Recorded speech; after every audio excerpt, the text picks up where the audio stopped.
Shalom. This is Mary Omni from the World Government House of King David, Holy Covenant Constitutional Enforcer. I'm the woman of Galatians 4:4 and the woman of Revelations 12. Please refer to your Bible. And all I ask you to do is consider that I am who I say I am. I'm the mother of the New Jerusalem, and I'm the mother that gave birth to newborn King Emmanuel, February the 15th, 2011. This is a Republic notice called Black Woman Obesity, a Slave Injury. Black woman obesity, a slave injury. Okay, we live in a very weight-conscious society.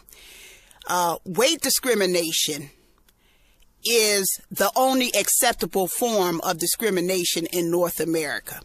You can discriminate against weight, and they haven't put that yet in any forms of acts that anybody will be held accountable if they discriminate against people that's obese. And one of the reasons I believe this obesity discrimination law or anti-discrimination law has not come about is because black women carry a lot of the drama of being obese in North America. Not that other woman not.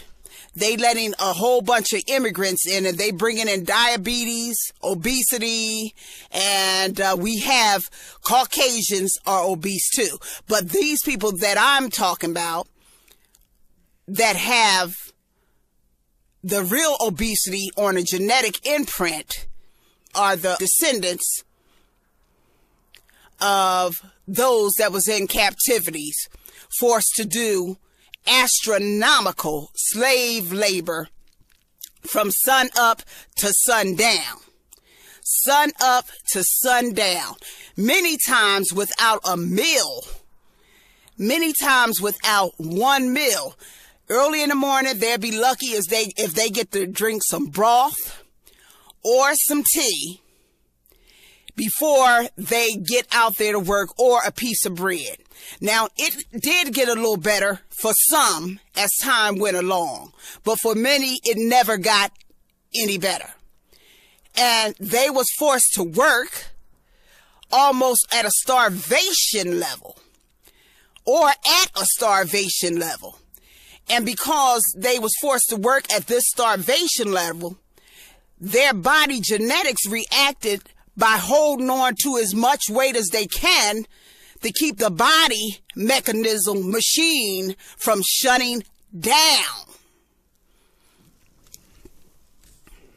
Now, as a result of this,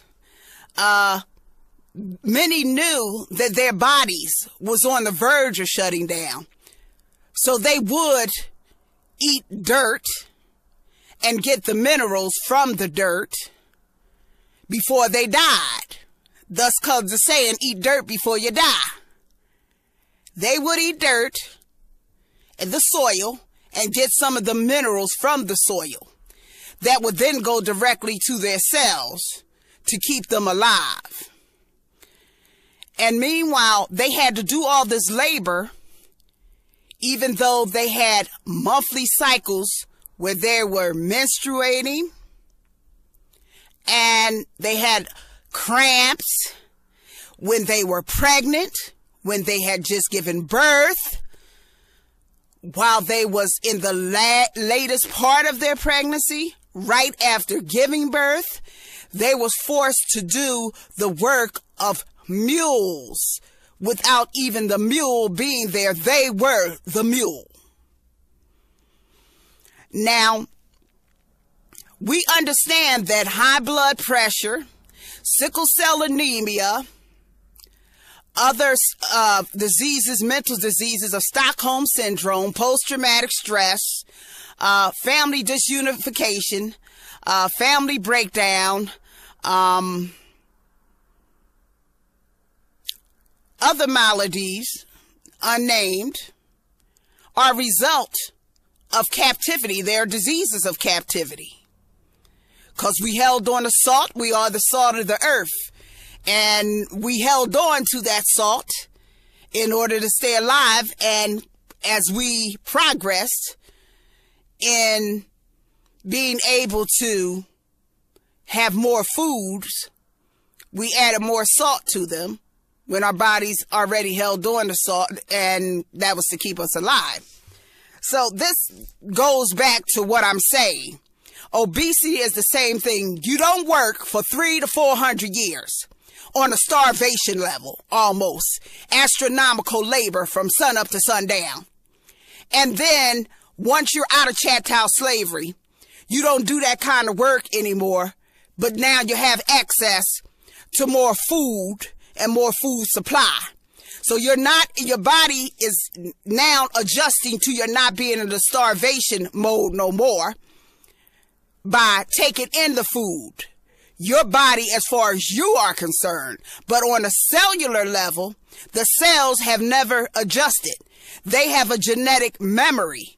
Your body is adjusting as far as your mind, and you're eating. You think it's plenty and you eat as if it's plenty. But the cells in your body, the genetic memory and the nucleus, the inner nucleus of the cell, has registered in it starvation mode. So even if you're a black woman and you diet and you don't eat a lot of food, it will still hold on to weight because that's what was registered for 300 to 400 years to keep you alive.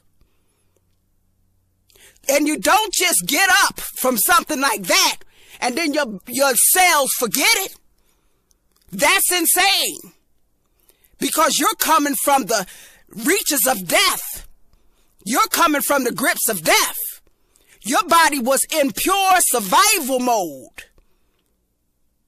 for 300 to 400 years, and you only been out of captivity 150 years.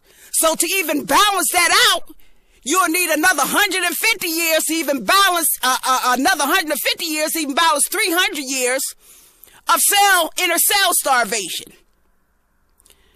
And then another 100 years. So you're really only a minute in real time out of your inner cells and your genetic memory, knowing you're not starving. And therefore, to couple with this, in black communities, every kind of restaurant is given full authority to go open any greasy spoon, any high sodium spoon, any chicken wing place, any fried chicken, any kind of place, Chinese restaurants, 3, 4, 5, and 6 within a 4, 5, 6 block radius, fast food places on every corner. You go to places where in corporate doctrine whites live, you don't see this abundance of restaurants. So they're coded when they come to this country to go to a black community and feed them all this, have all these smells around them. Because in their genetic memory, they're still starving.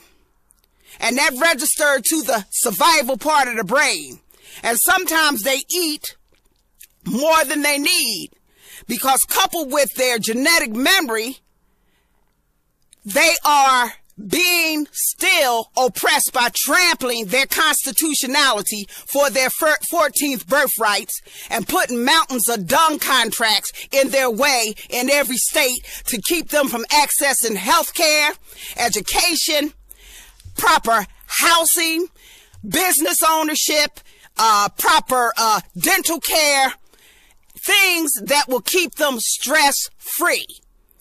They added the mountains of dung, constantly dung throw and stress black women who are the parents of children a lot of times by themselves. They're not single parents.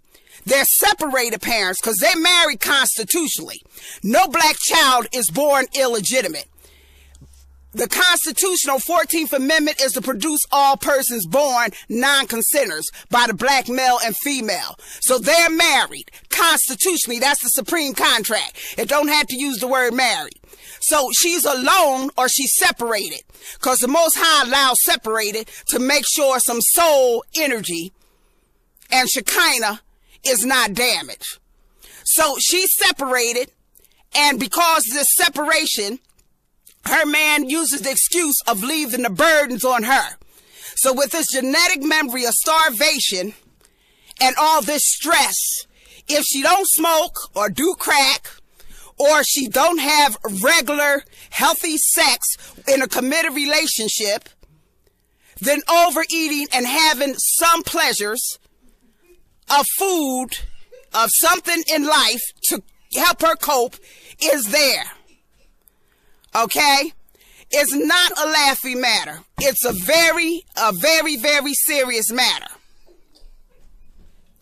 And the fact that anti-discrimination laws against obesity is almost unheard of when you got 60 to 70% of Americans obese in this country, greasing the fat off the back infants' back, while their mothers is still in cell starvation mode.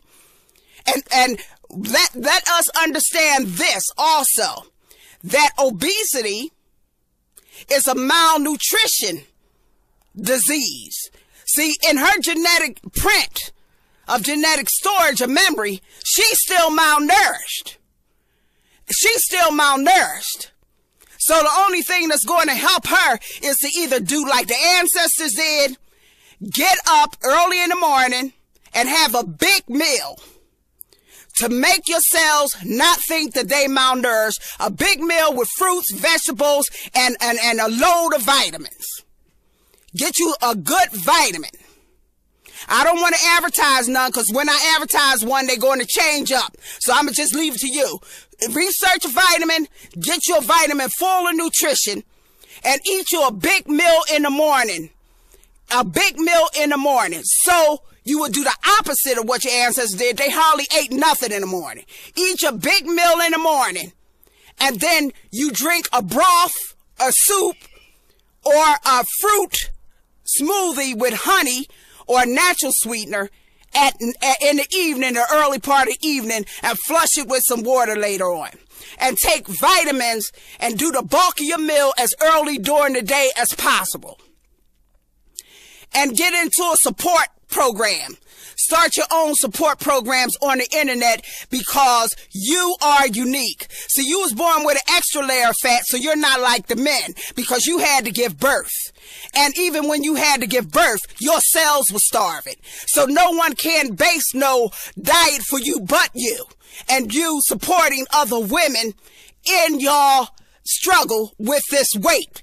And your heart and your brain and your body needs you to come together in unity to start internet networking and to start supporting each other while you find ways to feed your cells early in the morning. Feed them early in the morning with as much vitamin and vegetable intake as you can, and eat what you want pretty much in the morning to make them think that they're not starving. And then try to take something or do some exercise to control the appetite. It can be as simple as 10 minutes stretching, leg lifts or something. Do something that control your appetite by lifting your endomorphins. You don't have to get in no fancy exercise. Just do something 5 or 10 minutes to lift your endomorphins. This is Mary Omni from the House of King David. Shalom.